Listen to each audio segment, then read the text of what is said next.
दंतेश्वरी की पवित्र धरा, भगवान शिव की अविरल आनंदमय शिव कथा दंतेवाड़ा की यह पवित्र भूमि गिदम में भगवान शिव की कृपा से 7 दिवसीय शिव महापुराण की कथा चल रही है, जो आज विराम लेने जा रही है।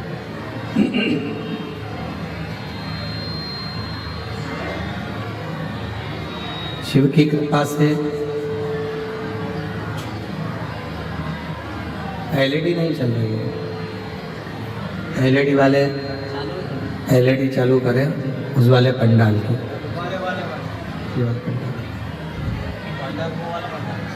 भगवान देवाधिदेव महादेव भगवान शिव जो संपूर्ण जगत का कल्याण करने वाले हैं और संपूर्ण जगत का उद्धार करने वाले हैं, ऐसे भगवान देवाधिदेव महादेव की ये पवित्र कथा गिदम क्षेत्र में भगवान शिव की ही कृपा से चल रही है। कथा के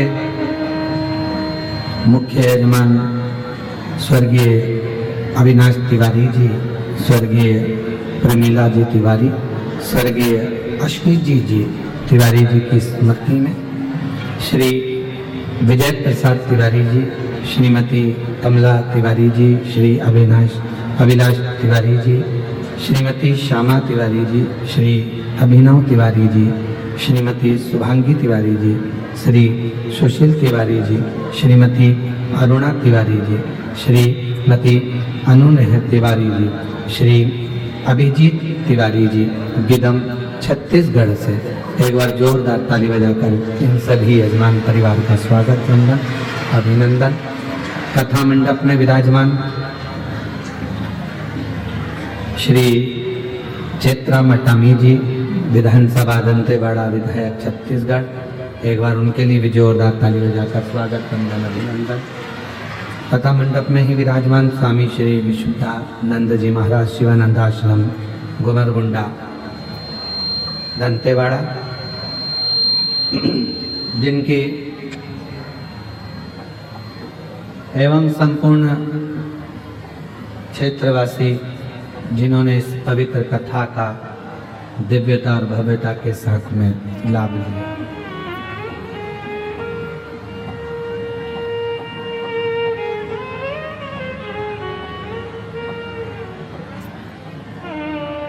शिव केवल मंदिरों तक या तीर्थ तक सीमित नहीं है। प्रेशर बढ़ाओ, प्रेशर। केवल मंदिर या तीर्थ तक शिव नहीं है। भगवान देवाधिदेव महादेव तो संपूर्ण विश्व में जितने जीव बसते हैं और जितने संसार सागर में, चाहे मनुष्य हो, पशु हो, पक्षी हो, जो रहते हैं, उन सभी के दिल में, हृदय में शिव बसते हैं। हम केवल मंदिर तक भगवान को ढूंढें या तीर्थ तक भगवान को ढूंढें, वो मूल नहीं है। मूल है हमारे भीतर एक अटल विश्वास, एक दृढ़ विश्वास शिव के प्रति, भगवान देवाधिदेव महादेव के प्रति।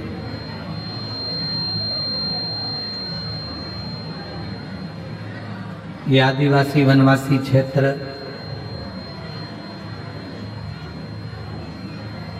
नक्सल प्रभावित क्षेत्र, जहां लोग रात्रि के समय पर निकलते नहीं, शाम ढलते ढलते लोग अपने अपने घर में अपने अपने गंतव्य पर पहुंच जाते हैं। ऐसे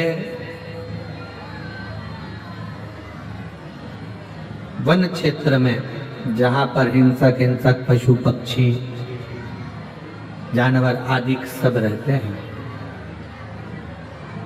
और ऐसे वन क्षेत्र में जहां पर बहुत बहुत दूर तक घरों का पता नहीं लगता, गांवों का पता नहीं लगता, ऐसे वन क्षेत्र में आप इस खुले मैदान में जंगल में बैठकर पूरी रात से इस शिव महापुराण की कथा का इंतजार कर रहे हैं। पूरी रात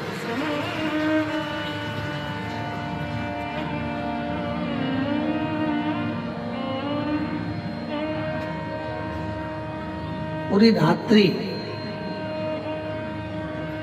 कड़कती हुई ठंड, और उस ठंड में यह खुला मैदान जहां बैठकर आप भगवान शिव की अविरल भक्ति का इंतजार कर,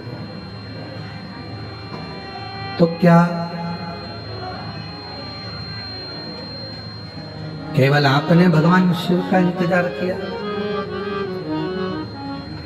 शिव महापुराण की कथा कहती है, भगवान देवादिदेव महादेव का पवित्र चरित्र कहता कि आप भगवान शंकर का जैसे कथा का इंतजार कर रहे हैं, वैसे ही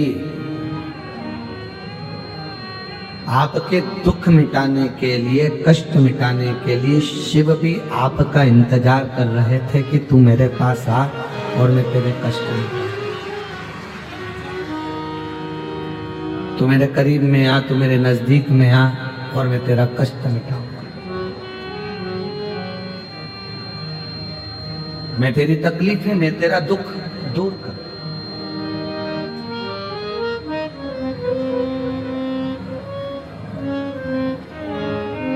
हम कहते हैं लक्ष्मी आए तो मैं दान करूं। हम कहते हैं कि लक्ष्मी आएगी तो हम दान करेंगे, पैसा आएगा तो हम दान करेंगे, धर्म करेंगे, पुण्य करेंगे।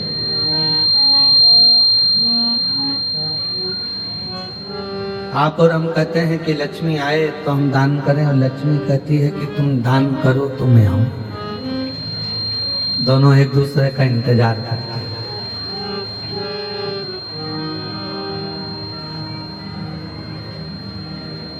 आप लक्ष्मी का इंतजार कर रहे हो कि वो आएगी तब मैं दान करूंगा, लक्ष्मी इंतजार कर रही है कि तू दान करना प्रारंभ कर तो मैं आना प्रारंभ कर। दोनों इंतजार कर।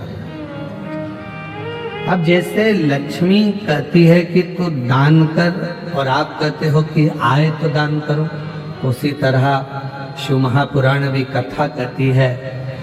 लोग कहते हैं कि हम बहुत तकलीफ में हैं, बहुत दुख में हैं, बहुत कष्ट में हैं, बहुत प्रॉब्लम में हैं, तो भगवान शिव भी कहते हैं कि तुम एक बार मेरी शिव महापुराण की कथा तक पहुंच जा, फिर मैं तेरा दुख मिटाना प्रारंभ कर दूंगा, तेरी तकलीफ मिटाना प्रारंभ कर दूंगा।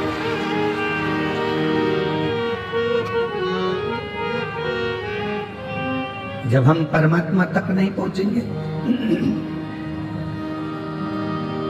जब हम भगवान तक नहीं पहुंचेंगे, परमात्मा तक नहीं पहुंचेंगे, तो परमात्मा हम पर करुणा कैसे करे?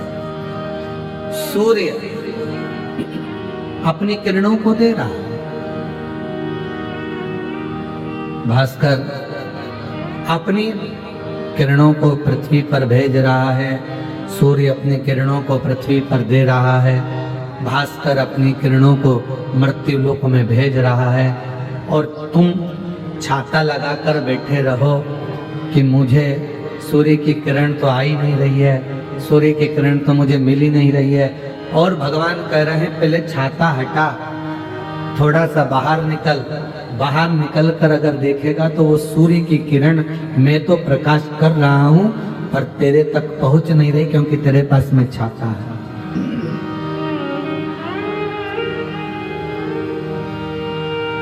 वो सूर्य की किरण आपके पास आ सकती है अगर आप ये अहंकार के छाते को थोड़ा दूर करो।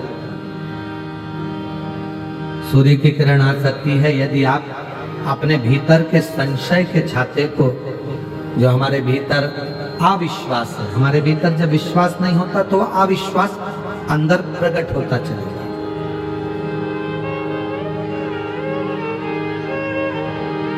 इन अविश्वास को, अहंकार के छाते को थोड़ा दूर करो। जब यह अहंकार का छाता, अविश्वास का छाता दूर होगा और तू जैसे ही बाहर निकलेगा वैसे ही जब तू शिव की शरण में जाएगा तो भगवान देव अधिदेव महादेव की किरण तुझ पर पड़ेगी और तेरा उद्धार अपने आप अपने आप। आज व्यक्ति छोटा और बड़ा गिनने में लगा हुआ। आज बहनें भी आपस में गिनती हैं तो ये गिनती हैं कि हमारी वो बड़ी जीजी के यहाँ इतना पैसा है तो छोटी के यहाँ इतना पैसा है।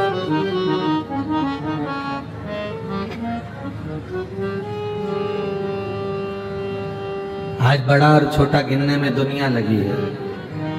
परशु महापुराण की कथा में भी वर्णन आया, ब्रह्मा जी ने भगवान शिव को बहुत छोटा गिना था।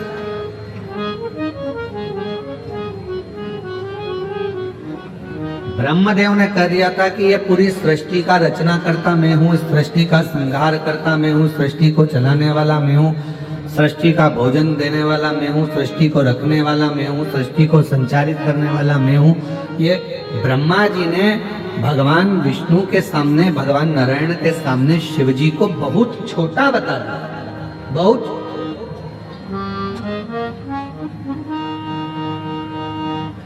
पर शिव महापुराण की कथा कहती किसी को छोटा ना बताओ, किसी को छोटा ना समझिए। तुम्हारे यहाँ पर बर्तन मांजने के लिए कोई बर्तन वाली माँ आ रही है, तुम्हारे यहाँ भोजन बनाने के लिए कोई भोजन वाली माँ आ रही है, तुम्हारे यहाँ झाड़ू पोछा करने के लिए कोई झाड़ू पोछा वाली माँ आ रही है, तुम्हारी दुकान पर कोई काम कर रहा है, तुम्हारी फैक्ट्री में कोई काम कर रहा है, तुम्हारे घर पर कोई काम कर रहा है, तुम्हारे होटल पर कोई काम कर रहा है, भले वो वेटर है, भले छोटा काम करे चाहे बड़ा काम करे, पर एक बात याद रखो, उसको कभी छोटा मत समझो। ना जाने कब समय का पहिया बदलेगा और हो सकता है जिस होटल पर जो नौकर काम कर रहा है वो सेठ बन जाए और तू नौकर बन जाए, इसलिए जीवन का कोई भरोसा। जो तुम्हारे यहाँ काम कर रहा है हो सकता है कि एक दिन उसका भाग्य खुल जाए, शिव जी की कृपा से एक लोटे जल से उसकी किस्मत बदल जाए और वो करोड़पति बनकर बैठे। जीवन में कोई छोटा बड़ा ना समझे। हम क्यों छोटा समझे?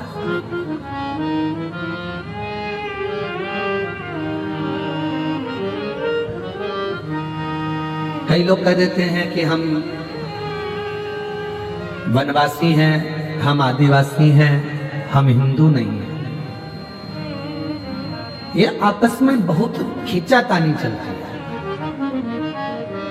कोई कहता है हम वनवासी हैं, हम आदिवासी हैं, हम हिंदू नहीं हैं। हम उनसे कहना चाहेंगे ये आपके अंदर जो भ्रम उत्पन्न किया जा रहा है, आपको सनातन से दूर करने के लिए, आपको हिंदू धर्म से दूर करने के लिए ये चाल चली जा रही है। लोभ देकर बड़े बड़े लोग तुम्हें भड़काने का कार्य कर रहे हैं और ये कह रहे हैं कि तुम हिंदू नहीं।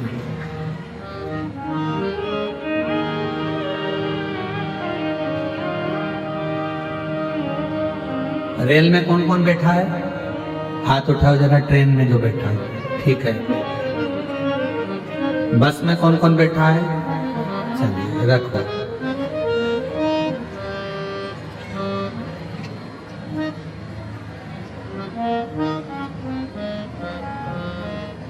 ट्रेन का टिकट किस किसने लिया था? सबने लिया। ट्रेन वाले के यहाँ टिकट लेने गई थी, जब उसने पूछा था कि तुम ब्राह्मण हो, क्षत्रिय हो, वैश्य हो, हिंदू हो कि नहीं हो, पूछा था उसने? नहीं। क्या करा उसने? तो तुमने पैसा दिया और उसने टिकट दिया। ट्रेन के अंदर किसी ने तुमसे पूछा, टीटी ने, किसी ने, कि तुम कौन हो, आदिवासी हो, वनवासी हो, हिंदू हो, क्या हो? तुम बताया तुमने उसको? कुछ कोई नहीं पूछा। ये भ्रम हमने उत्पन्न करा।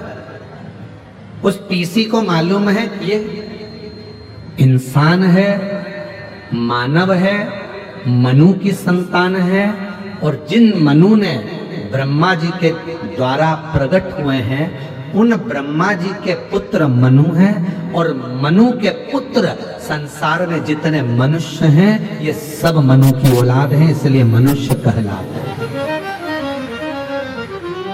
ये मनु की संतान है इसलिए ये मनुष्य है, ये मानव, ये मनुष्य।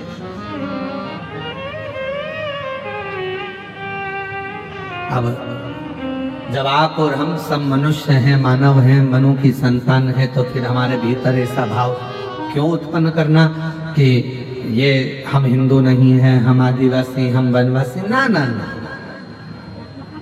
इस संसार सागर में अगर आपने जन्म लिया है, संसार सागर में आप जन्मे हैं, तो आप मनु की संतान हैं, आप मनुष्य हैं, आप मानव हैं।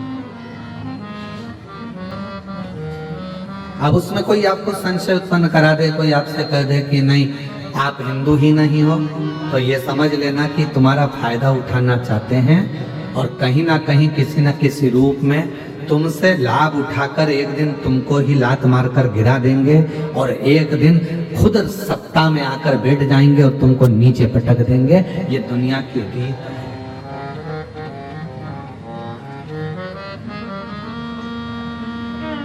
चलो एक बात और पूछो, जिसकी हाइट 5 फीट की है, जिसकी हाइट 6 फीट की है,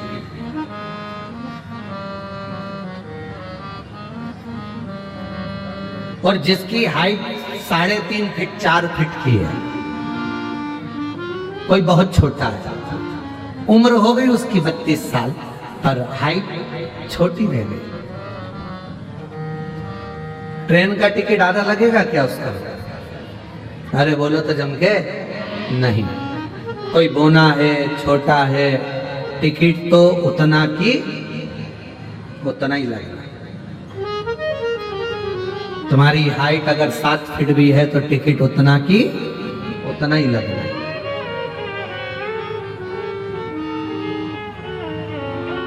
टिकट का पैसा कम नहीं हो जाता तुम्हारे बोने होने से, तुम्हारे छोटे होने से, तुम्हारे बड़े होने से टिकट का पैसा ज्यादा नहीं हो जाता। टिकट का पैसा उतना ही लगता है, चाहे तुम छोटे हो चाहे तुम बड़े हो। उसी तरह हमारे भीतर की ये बुद्धि है कि ये छोटा है, वो बड़ा है, ये नौकर है, वो सेठ है, ये हमारी बुद्धि है। पर उस परमात्मा के सामने तो कोई छोटा भी है और बड़ा भी है, उसके लिए सब बराबर है, सब सम है। वो नहीं देखता कि ये छोटा है कि बड़ा, उसको ये छोटा बड़ा नहीं दिखता।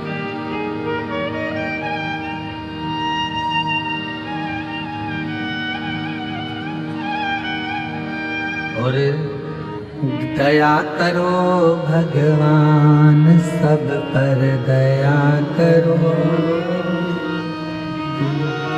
हम तेरी संतान, सब पर दया करो। दया करो भगवान, सब पर दया करो, हम तेरी संतान, सब पर दया करो। दया करो भगवान, सब पर दया करो, हम तेरी संतान, सब पर दया करो। झूठे जगत में फंसा हुआ हूँ, माया से मैं घिरा हुआ हूँ। झूठे जगत में फंसा हुआ हूँ, माया से मैं घिरा हुआ हूँ। झूठे जग में फंसा हुआ हूँ, माया से मैं घिरा हुआ हूँ। झूठे जग में फंसा हुआ माया से मैं घिरा हुआ। हम तेरी संतान, हम पर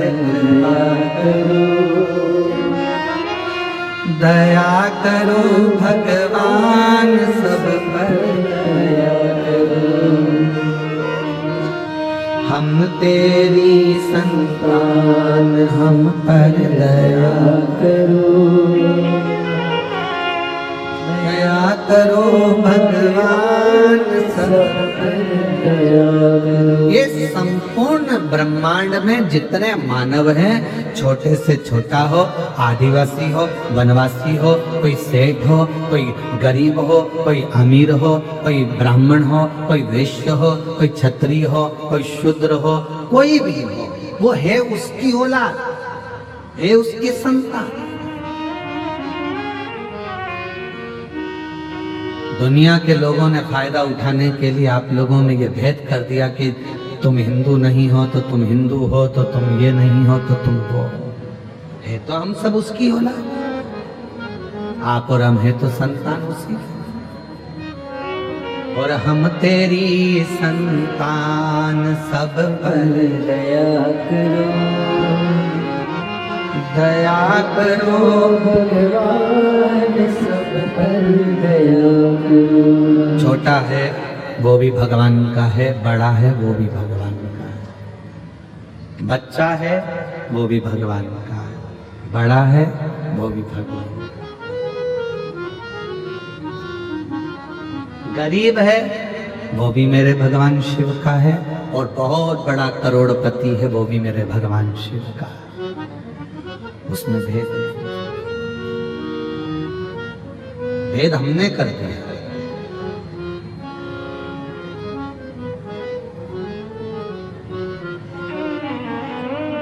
हम भेद कर दिए,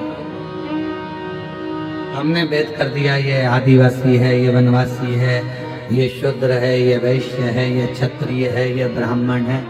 पर शिव महापुराण की कथा में स्वयं माता पार्वती जी ने पूछ लिया था भगवान देवादिदेव महादेव से कि ब्रह्मा जी आपको नीचा दिखा रहे हैं, आपको छोटा समझ रहे हैं। ब्रह्मा जी आपको छोटा समझ रहे हैं। भगवान देवादिदेव महादेव ने मां पार्वती जी से कहा, यह ब्रह्मा जी की बुद्धि का भेद है।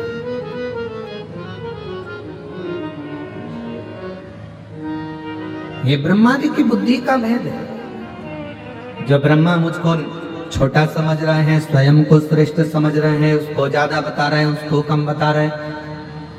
कोई विद्वान जब भी व्यासपीठ पर बैठेगा, कोई विद्वान कभी भी अगर व्यासपीठ पर बैठेगा तो कभी भी ना तो किसी व्यक्ति की निंदा करेगा और ना कभी किसी देवी देवता को ऊपर या नीचे बताएगा। सारे देवताओं को, अगर विद्वान कथाकार है, विद्वान संत है, विद्वान साधु है, विद्वान गुरु है, विद्वान वक्ता है, विद्वान कथाकार है, तो अपनी व्यासपीठ पर बैठकर वो किसी की भी, चाहे कोई महाराज हो, कोई व्यक्ति हो, विशेष हो, ना कभी किसी की निंदा करता है और ना कभी किसी देवी देवता को ऊंचा नीचा बताता है। वो जिसकी आराधना करता है उसकी श्रेष्ठता बताता है, पर देवताओं को नीचा नहीं बताएगा। कोई नहीं कहेगा कि राम बड़े हैं, कि कृष्ण छोटे हैं, कि शिव बड़े हैं, कि ब्रह्मा छोटे हैं, कि भगवान विष्णु बड़े हैं, कि ये बड़े हैं, कि वो छोटे हैं। ये कभी कोई कथाकार नहीं कहेगा अगर विद्वान है, क्योंकि उसने कथा में सुन रखा है। उसने श्रीमद् भागवत हो, अग्नि पुराण हो, पद्म पुराण हो, ब्रह्म वैवर्त पुराण हो, शिव पुराण हो, जितनी पुराणे होती हैं सारी पुराणों में लिखा है कि ब्रह्मा, विष्णु और महेश, इन तीनों में कोई भेद नहीं होता है। ये तीनों एक हैं, ये तीनों अलग नहीं। राम, कृष्ण, शिव सब एक है।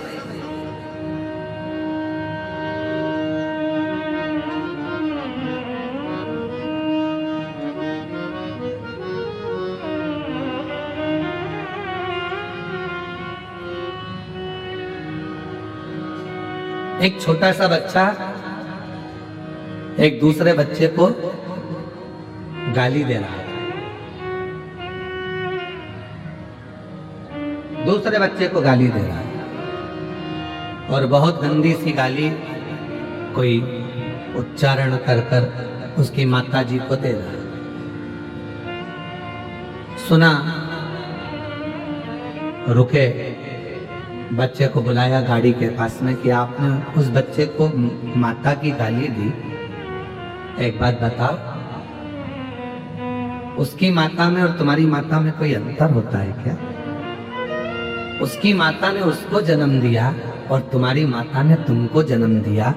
जब हम किसी दूसरे व्यक्ति को उसकी माता का नाम लेकर गाली देते हैं तो गाली उसको नहीं लगती, हमारी खुद की माता को गाली लगती है। इसलिए गाली देने से पहले सोचो।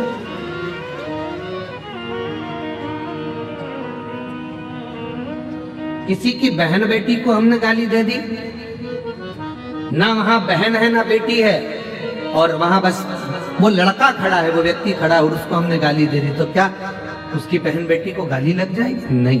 क्या आपकी बहन नहीं है? क्या आपकी बेटियां नहीं है? क्या आपकी माता नहीं है? गाली देने से पहले विचार करना।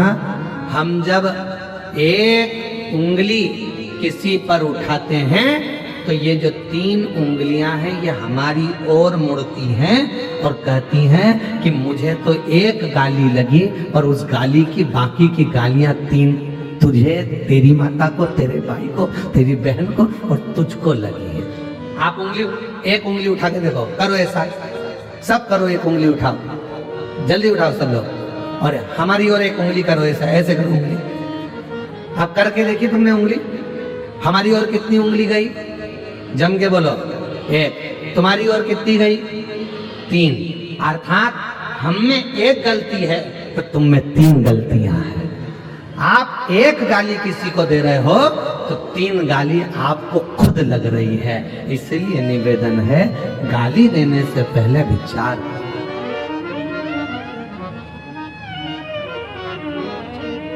उठाया और किसी को माता की गाली दे दी, कोई को बहन बेटियों की गाली दे दी, वो गाली उसको ध्यान रखिएगा कि खुद को लग रही है, स्वयं। माता में कोई भेद नहीं है। माता बोलो, मां दंतेश्वरी में, मां अन्नपूर्णा में, मां पार्वती में, मां वैष्णो देवी में, मां ज्वाला देवी में, मां डोंगरगढ़ वाली माता में, मां विंध्येश्वरी में, मां आदिशक्ति में कोई भेद है क्या? जम के बोलो, नहीं, कोई भेद नहीं। वो भी माता का अंग है।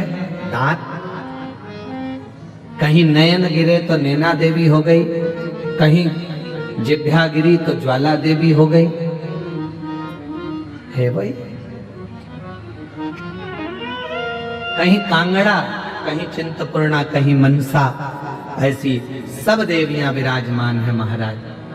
कहीं नेत्र गिले तो नैना हो गई, कहीं कुछ गिरा, कर्ण गिरा, कहीं कर्ण फूल गिरा, माँ तो माँ ही है तो उसी का स्वरूप, है तो उसी का। हम क्यों भेद करें? शिव महापुराण की कथा भेद करना नहीं सीखा।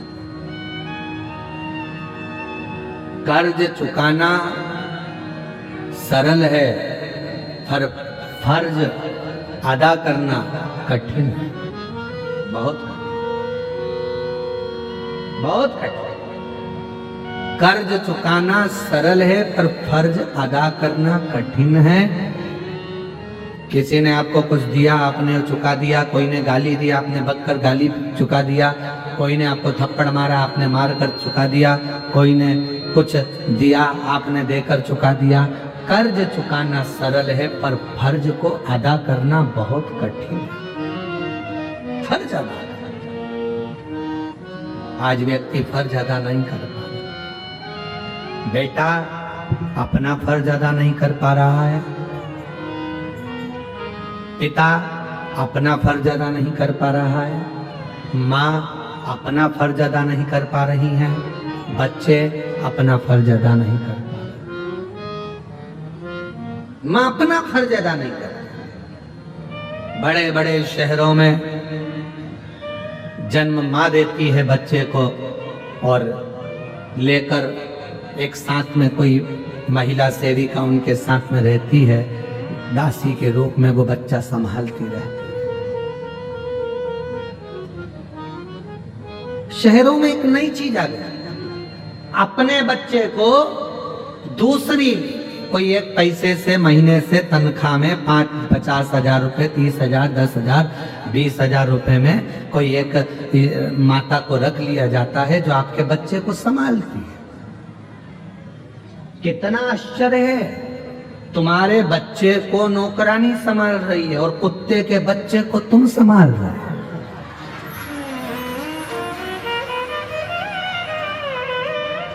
तुम्हारे बच्चे को छीछी नौकरानी करा रही है और कुत्ते के बच्चे को छीछी तुम करा रहे हो। कितना आश्चर्य।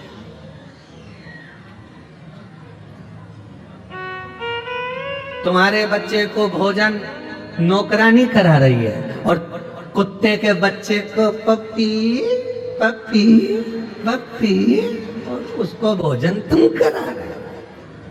अरे डूब मरो रे, पानी नहीं हो तो बस्तर से ले जाओ।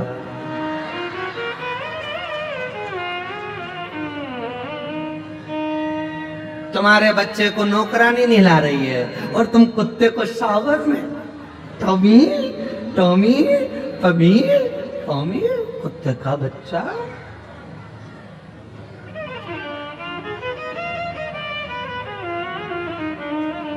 और आया बुढ़ापा, तुम्हारे बच्चे को नौकरानी ने पाल पोस कर बड़ा करा और अब आया तुम्हारा बुढ़ापा।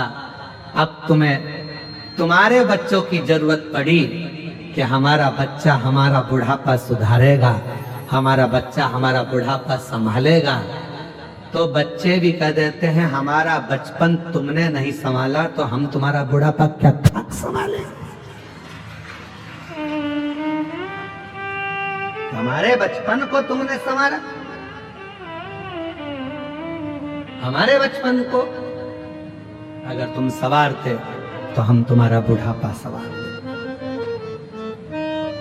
मेरी जीजियों, अपने बच्चों को खूब प्रेम दीजिए, पढ़ाइए, विद्वान बनाइए, विद्वान।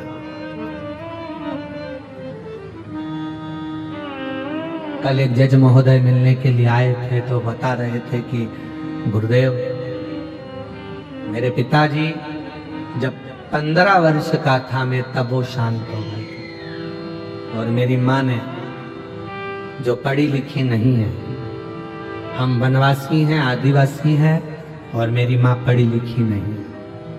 माँ भी आई थी उनके साथ, मेरी माँ पढ़ी लिखी नहीं है। मैं 15 साल का था जब पिताजी चले गए, माँ पढ़ी लिखी नहीं है, छोटा सा मकान हमारा, हम धमतरी के पास के रहने वाले हैं, हमारे पास में कुछ भी नहीं था, ना हमारी जमीन थी, ना हमारे पास में गाय भैंस थी। मेरी माँ दूसरे के यहाँ जाकर धान काटती थी, धान की बुआई करती थी। मैं जब अपनी माँ को देखता था कि धान काट रही है मेरी माँ, बुआई कर रही है मेरी माँ, पानी में खड़ी हुई है मेरी माँ, पिताजी नहीं है, हमारा पेट भर रही है मेरी माँ। और मेरी माँ मुझे सरकारी स्कूल में दाखिला जो दिलाई थी उसमें मैं जो पढ़ रहा था, लोग कहते हैं प्राइवेट स्कूल में पढ़ोगे तो अच्छी नौकरी मिलेगी। वो जज महोदय कह रहे थे मेरी माँ के पास पैसा नहीं था कि वो सरकारी स्कूल को छोड़कर प्राइवेट में पढ़ाए। मेरी माँ ने जिस सरकारी स्कूल में एडमिशन कराया था उसी स्कूल की ड्रेस पहनता था, उसी स्कूल की किताब लेता था, उसी स्कूल में पढ़ता था और पढ़ते पढ़ते मन में एक संकल्प बना लिया कि कुछ करना है। बीच में मैं डामाडोल हुआ, लगा मुझे कि अब मैं कुछ कर नहीं पाऊंगा, मेरी मम्मी को मैं अपना चेहरा नहीं दिखा पाऊंगा क्योंकि अब मेरी संगत कुछ गड़बड़ हो रही है।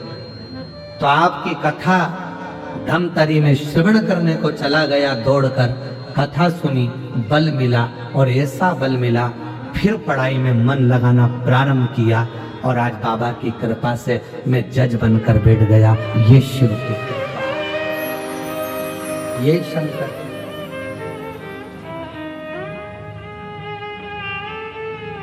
जरूरी नहीं कि आपकी मम्मी बहुत पढ़ी लिखी होंगी। बच्चे कहते हैं तुमने हमारे लिए क्या करा, उन्होंने कुछ नहीं करा, उन्होंने कुछ नहीं करा, पर फर्ज तो तुम्हारा है ना। कर्ज अदा करना सरल है पर फर्ज अदा करना कठिन है। धर्म पत्नी का फर्ज है अपने पति का आदर करना, धर्म पत्नी का फर्ज है पति को प्रणाम करना, धर्म पत्नी का फर्ज है पति के माता पिता को भी नमन करना, धर्म पत्नी का फर्ज है पति का सत्कार करना, उसकी बातों को काटना नहीं। और पति का फर्ज है उसके माँ बाप का आदर करना, पति का फर्ज है उसको भी सम्मान देना, चार लोगों में कभी अपशब्द ना कहना, ये पति का भी फर्ज है। कौन फर्ज अदा कर रहा है? कर्ज अदा करना सरल है पर फर्ज निभाना कठिन हो गया। बेटा बाप का फर्ज अदा नहीं कर रहा है, बाप बेटे के लिए फर्ज अदा नहीं कर रहा है, माँ बच्चों के लिए फर्ज अदा नहीं कर रही है, सास बहू के लिए फर्ज अदा नहीं कर रही है। केवल इसको फर्ज नहीं कहते कि तुम्हारे घर में बहू आई तो उसको साड़ी दिला दो, केवल इसको फर्ज नहीं कहते कि तुम्हारी बहू आने वाली है तो उसकी रकम बनवा दो, सोना चांदी दिला दो, कमर तगड़ी बना दो, उसके पाँव की पायल बनवा दो। इसको फर्ज नहीं कहते कि बच्चों का केवल विवाह कर दो, फर्ज अदा कर दिया।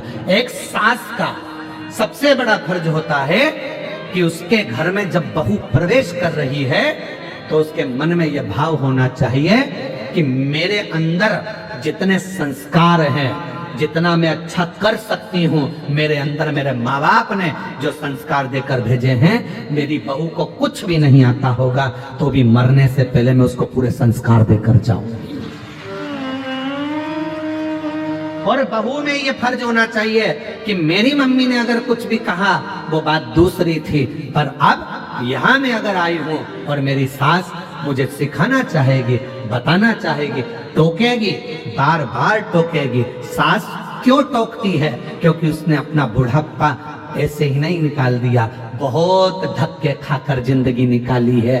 कभी ऐसा भी समय आया था सास की जिंदगी में कि तो रोटी नहीं थी उसके पास में, तो भी वो किसी के दरवाजे नहीं गई है।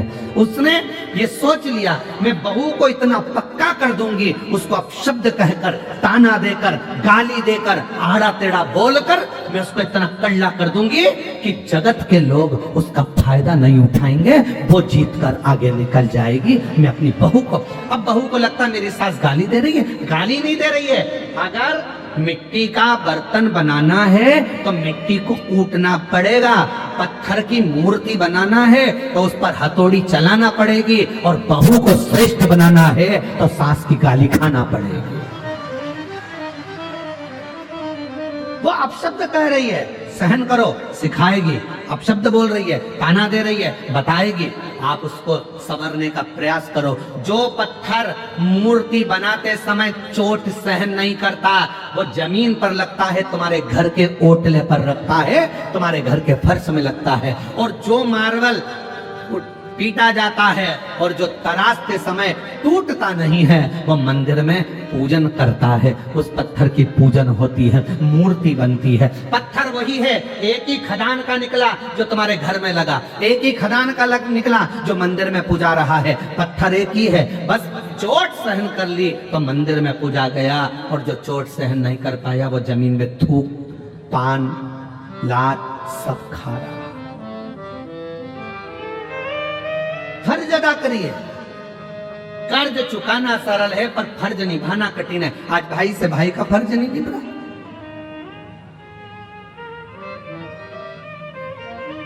बहन से भाई का फर्ज नहीं निभ रहा, भाई को बहन का फर्ज निभाना नहीं आ रहा। कहां है फर्ज? कौन निभा रहा है? कौन?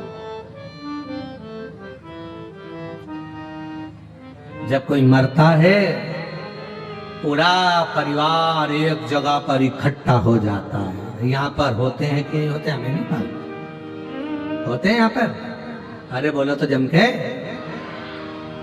जब कोई मरता है तो पूरा परिवार इकट्ठा हो जाता है, दुख मनाते हैं, बेचारा मर गया। बहुत अच्छा, चले गए। और अब उसको कंधे पर उठा कर ले जाते, क्या कहते, बड़ा भाई इसको आगे लगाओ, छोरा है पीछे लगा, ये रिश्तेदार है इसको आगे लगा, ये उठाएंगे कंधे पर लेकर जाएंगे। दूसरे से कंधा भी नहीं लगवाते, परिवार वाले उठाते हैं। जितनी मेहनत उसके मरने के बाद तुमने उसको उठाने में लगाई, अगर उतनी मेहनत उसको जीते जी उठाने में लगा देते तो उसकी जिंदगी सफल जाती। दुख में था, बहुत तकलीफ में था, आप थोड़ा बल दे देते। क्यों चिंता करता है, मैं तेरा भाई हूं ना, 25-50 हजार की जरूरत पड़े मैं बैठा हूं, चिंता मत कर। भैया भाभी कुछ कहे, उसको क्यों बताना तुझे, मैं लगा रहा हूं तेरी दुकान में पैसा, जा जिस दिन तेरे पास आ जाए दे देना। 5 लाख रुपए कोई व्यापारी खाकर चले जाएगा, तुम उसका बाल माका नहीं कर सकते। और 5,000 रुपए सग्गा भाई खाकर चले जाएगा तो ताना दे दे के कोस कोस के मार देते हो। वो व्यापारी खा गया, पैसा डूब गया, ब्याज बट्टे में चले गया तो कुछ नहीं हुआ, और तुम्हारा सग्गा 5, 10, 50, 25,000 रुपए खा गया तो क्या दुख हो गया। समझना कि पूर्व का कोई हिसाब रह गया था जो आज चुकाया है तुमने। फर्ज अदा करो, फर्ज, बेटे हो माँ बाप के प्रति फर्ज अदा करो। जितने साल वो जिए उनकी अवस्था बढ़ती चली जाएगी, वो बिल्कुल बच्चे होते चले जाएंगे। पर तुम याद रखना, आज तुमने अगर अपने माँ बाप की सेवा करी है तो तुम्हारी बहू भी आएगी, वो भी तुम्हारी सेवा करेगी, और तुम्हारा बेटा भी तुम्हारी सेवा करेगा। एक कहानी मिलती है, एक पिताजी बीमार पड़ गए, और बीमार पड़े पिताजी, बहू ने कह दिया तुम्हारे पिताजी को बहुत खांसी चलती है, बच्चों को पढ़ने में तकलीफ होती है, इनको बाहर जो कमरा है माली वाला चौकीदार का कमरा है उसमें ठहरा दो। पति ने कहा हम ठहरा तो देंगे, पर पिताजी को भूख लगी तो पिताजी को बोल दो हमें घंटी लगा देते हैं, वो बेल बजाएंगे हम चाय दी आएंगे, घंटी बजाएंगे हम भोजन दी आएंगे, घंटी बजाएंगे हम पानी दी आएंगे। पर पिताजी को अंदर आने की जरूरत नहीं है। बेटे ने पिताजी को माली के कमरे में, चौकीदार के कमरे में सुला दिया, पिताजी के लिए सारा सामान रख दिया। पिताजी से कहा पिताजी अब तुम उधर बहू के कमरे के उधर मकान में मत जाना, तुम्हें जो चाहिए तुम्हारी बहू यहीं लाएगी, घंटी बजाना, ये तार लगा है घंटी लगी है तुम बजा देना बेल, बहू लाकर सामान देगी। ठीक है, पिताजी ने जाना बंद कर दिया। एक दिन पिताजी ने घंटी बजाई तो घंटी बजी नहीं साहब। पिताजी पानी के लिए तरसते रहे। बेटे ने कसम दी थी कि उधर जाना मती, पानी मांगना मती, बस घंटी बजाना। बाप घंटी बजाता रहे, फिर भी कोई पानी लेकर नहीं आया। आखिरी में बेटा शाम को आया, पूछा अपनी पत्नी से क्यों बाबूजी को पानी चाय दे दिया था, आज घंटी नहीं बजाई तुम्हारे पिताजी ने, हमको लगता है उनके पास रखा होगा इसलिए उन्होंने घंटी नहीं बजाई। बेटा दौड़ कर गया अपने बाप के कक्ष में, जाकर देखा तो पिताजी तो जमीन पर पड़े थे, बेहोशी में थे। बाप को पानी का छींटा देकर उठाया, पापा बाबूजी क्या हुआ?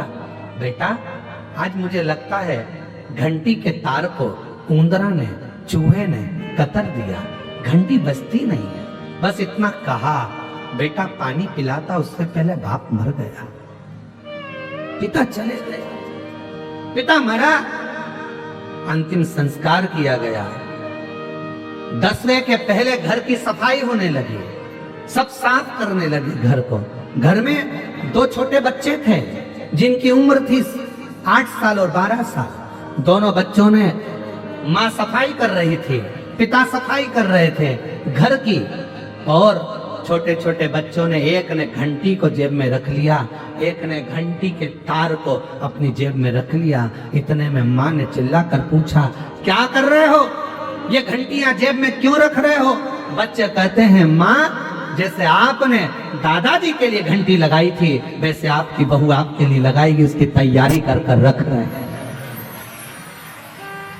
हम उसकी तैयारी कर रहे हैं। जैसा कर्म करोगे वैसा भोगना पड़ेगा। आप सेवा करो, आपकी औलाद आपकी सेवा करेगी। धन काम नहीं आएगा, सेवा काम आएगी। कई लोग ऐसे हैं जिनके पास करोड़ों का धन है, हॉस्पिटल में जाकर, कैंसर हॉस्पिटल में एक बार जाकर देखना कि कैंसर हॉस्पिटल में पैसे ले लेकर खड़े हैं अटैची में, डॉक्टर साहब मेरी पत्नी को अच्छा कर दो, मेरे पति को अच्छा कर दो, मेरे बेटे को अच्छा कर दो, मेरे बाप को अच्छा कर दो, मेरी बहन को अच्छा कर दो। धन काम नहीं आएगा, काम क्या आएगा? जो तुमने पुण्य करा। पैसा तो अटैची में भरा के भरा रह जाएगा और पुण्य काम आ जाएगा। पुण्य केवल केवल अच्छा कर्म कर चलो। ये मानव की देह फिर नहीं मिलना है, जो मिली है इसको संभालने का प्रयास करो। हम आपसे ये नहीं कहेंगे कि आप कहीं तीर्थ में जाकर बैठ जाओ, हम आपसे इतना कहेंगे अपने दिल को तीर्थ बना लो, अपने मन को तीर्थ बना लो, अपने आप को तीर्थ बना लो। जब तुम्हारा कोई दर्शन करे तो तुम्हें देखते से ही याद आ जाए कि इसको देखने पर शिव की याद आती है। लोग कहें कौन आया है तो कहने अरे वो शंकर की भक्त आई है, भजन अच्छा गाती है, स्मरण अच्छा करती है, शिव जी के मंदिर में रोज पानी चढ़ाने जाती है, शंकर जी के मंदिर में रोज झाड़ू लगाती है, शिव जी के मंदिर में भजन करती है। तुम्हारी पहचान ये नहीं होना चाहिए कि ये उनकी बहू है, होटल में डांस करती है, ये उनका बेटा है जो दिन भर पी के पड़ा रहता है। पहचान इससे नहीं होती, पहचान होती है सनातन धर्म में। ये उसकी बहू है जो मंदिर में पोछा लगा देती है, झाड़ू लगा देती है, भजन करती है। ये उनकी बहू है। जब हमारे गिदम में शिव महापुराण की कथा हो रही थी तो बेटियां जैकेट पहनकर, बिल्ला टांग कर सेवा में 24 घंटे लगी हुई थी। ये वो बेटियां, ये वो बेटे हैं जो घर नहीं गए, 7 दिन तक सेवा में लगे रहे। कोई रात को सेवा कर रहा था, कोई दिन में सेवा कर रहा था।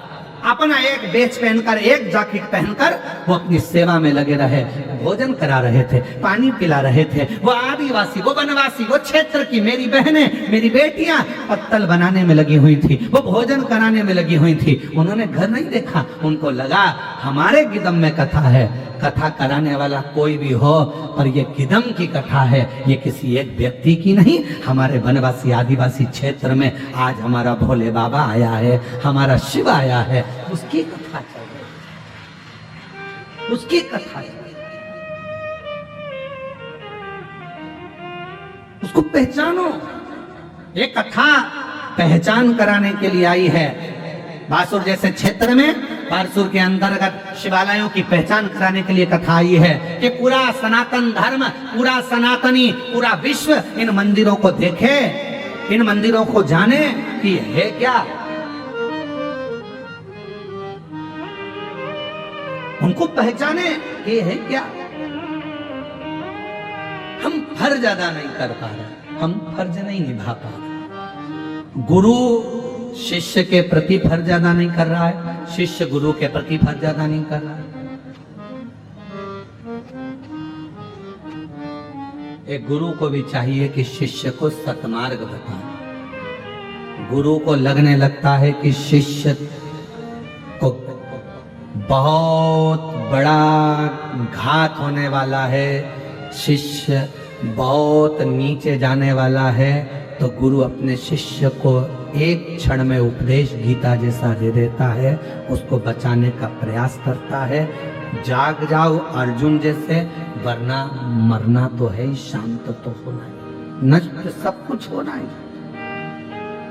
समझ जा, गुरु एक शब्द में समझाएगा कि तेरा ये क्षण बेकार हो रहा है, ये पल बेकार हो रहा है, इसको समझ जा। गुरु समझाएगा, आगे फिर मर्जी आपकी। शिष्य का फर्ज है वो गुरु के चरणारविंद का स्मरण करे। गुरु के पास धन वैभव सत्ता धन दौलत संपदा के लिए नहीं, गुरु की एक दृष्टि पड़ जाए जिससे मेरी पूरी जिंदगी सवर जाए। गुरु थोड़ा सा वैभव देवी देगा तो वो थोड़े दिन चलेगा, पर गुरु की दृष्टि पड़ जाएगी तो पूरी जिंदगी चकाचक निकल जाएगी, आनंद में निकल, वैभव में निकल। कर्ज अदा नहीं कर, कर्ज तो कोई भी नहीं मानता। कर्ज अदा करना है, पैसा दे दो, कर्ज चुक जाएगा।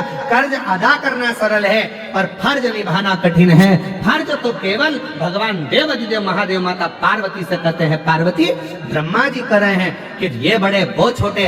असली अगर कोई वक्ता होता, असली अगर कोई संत साधु गुरुजन तपस्वी या अच्छा कोई कथाकार सत्यवादी अगर कोई कथाकार होता है, वो अपनी व्यासपीठ पर बैठकर किसी महाराज की, किसी संत की, किसी साधु की, किसी गुरुजन की कभी निंदा नहीं करता है। अच्छा कथाकार है, संत है, श्रेष्ठ संत है, सत्यवादी संत है, तो किसी ईश्वर की निंदा नहीं करता। वो ये नहीं बोलता कि ये ईश्वर बड़ा है, वो ईश्वर छोटा है, राम बड़े की कृष्ण बड़े की शिव बड़े की ब्रह्मा बड़े की विष्णु बड़े। वो एक मानता है क्योंकि हम सब उसकी औलाद हैं। वो सब में समाया है, सब में एक नूर है, एक ज्योति है। आटा एक ही है, चाहे तुम पराठे बना लो, चाहे तुम पूड़ी बना लो, चाहे तुम रोटी बना लो, चाहे तुम बाटी बना लो, आटा एक ही है। चावल एक ही है, चाहे दही में मिला के खा लो, चाहे दूध में मिला के खा लो, चाहे दाल में मिला के खा लो, चाहे सांभर में मिलाकर खा लो, चाहे सब्जी में मिलाकर खा लो, चावल एक ही है। चाहे चीला बना लो, चाहे उलेटा बना लो, चाहे पराठा बना लो, चावल एक ही है। उसी चावल की तुम चाहे मिठाई बना लो, चावल वही है।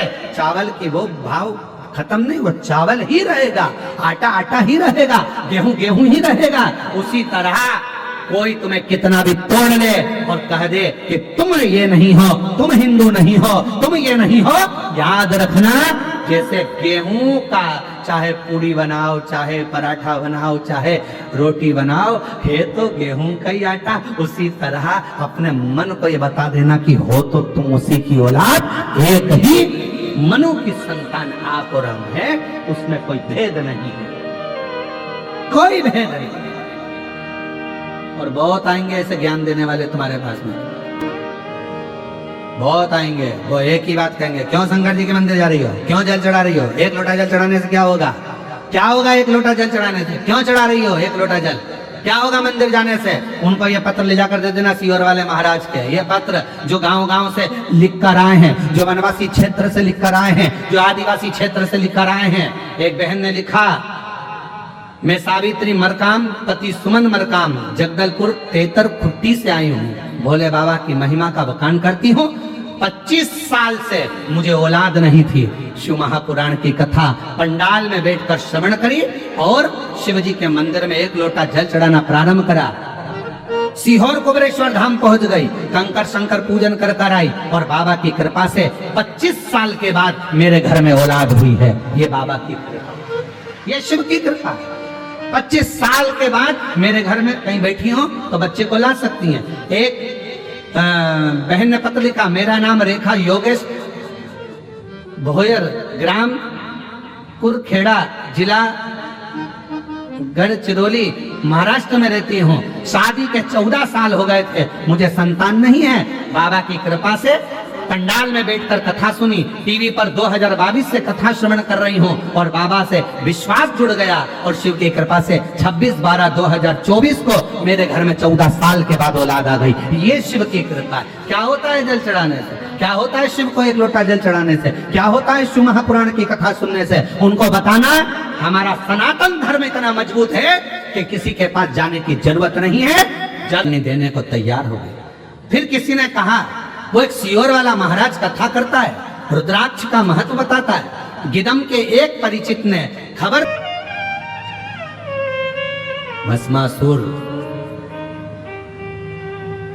क्या वर था उसको, जिसपे हाथ रख